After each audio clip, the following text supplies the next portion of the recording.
So this week, Rachel, we have Jackson Hole and the all-important speech by Chairman Powell on Friday. How much can Powell say without tipping his hand too much about what's coming down the pike and leaving room for decision-making? You know, Powell is just exceptional at that very balance. He usually uses his Jackson Hole speech to zoom out a bit and give a really high level forecast for where the economy is headed and a pretty sharp diagnosis of the Fed's inflation fight. The challenge this year is going to be to not only recap all of that progress, but give as clear a signal as he's willing to give on what we're going to expect in September. You mentioned, different remarks that we're getting from various Reserve Bank presidents. He's really going to try to set the tone. He's going to set some sort of expectation for what we can have in September, maybe later on in the year, but with the huge caveat that he always wants to leave the door open. There's a lot of data still to come, and he's not going to want to put himself in a corner by any means. You know, it's interesting because you have some experts who look at this and say, look, you cut for two reasons. You cut because inflation is still rising, or not cut, that because inflation has fallen to your target, or because there is still a real concern about recession. And we're not seeing either one of those factors.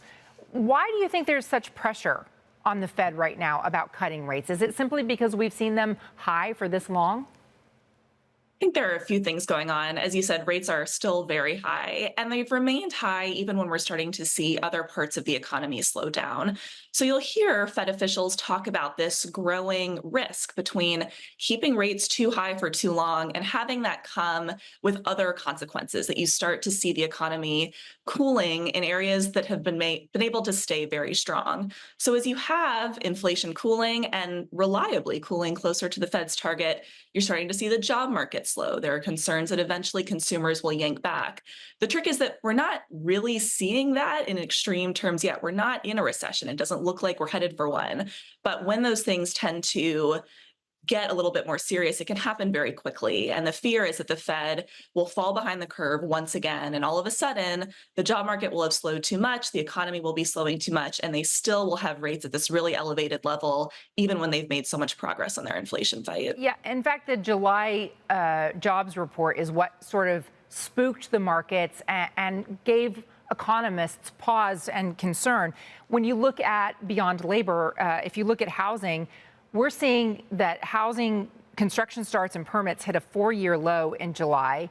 Though we have seen wage increases, it's just barely above what inflation is, 0.7% faster than inflation. And then with imports, we're still seeing quite a lot of inflation. Do you have a sense of how much that data outweighs other more headline-grabbing data like CPI or jobs reports or PCE? The Fed press corps is always trying to get officials to say, what's the indicator on your dashboard that tells you the most about where the economy is headed? What do you think is most telling about where the economy is right now? And they insist that the answer is all of the above, that they're actually not only focused on CPI or PCE anymore, that the current state of the economy, the current progress on inflation, and the need to keep a really close eye on, as you said, housing, the job market, imports, that these are all things that slowly fill in this picture. And the challenge is figuring out what to make of it. Do you go by a larger rate cut in September because you're worried that certain indicators are slowing too much? Do you spread out those rate cuts? Do you signal that actually everything is fine? These are all questions that are going to come down to Fed Chair Powell's speech on Friday, and probably with plenty of analysis to come afterwards. What's your sense that the August jobs report that we'll get at the beginning of September is more important than other jobs reports, monthly jobs reports that we get throughout the year? I think it'll get a tremendous amount of attention. And that's because there is really this emphasis on what makes a trend. The July jobs report was discouraging. It was scary. It set off this panic in the markets. Will it end up only being one report? Will it end up being the beginning of a series of reports that suggest that, the labor market really is slowing and the Fed is falling behind here? We've seen similar dynamics with inflation reports where you had a bad one and it was unclear exactly how much it was going to tell you about the future. I think for all of these reasons, a lot is going to ride on the August jobs report, especially since that will be a really key piece of information before Fed officials gather in September and as they're thinking about what rate cuts are going to look like for the rest of the fall.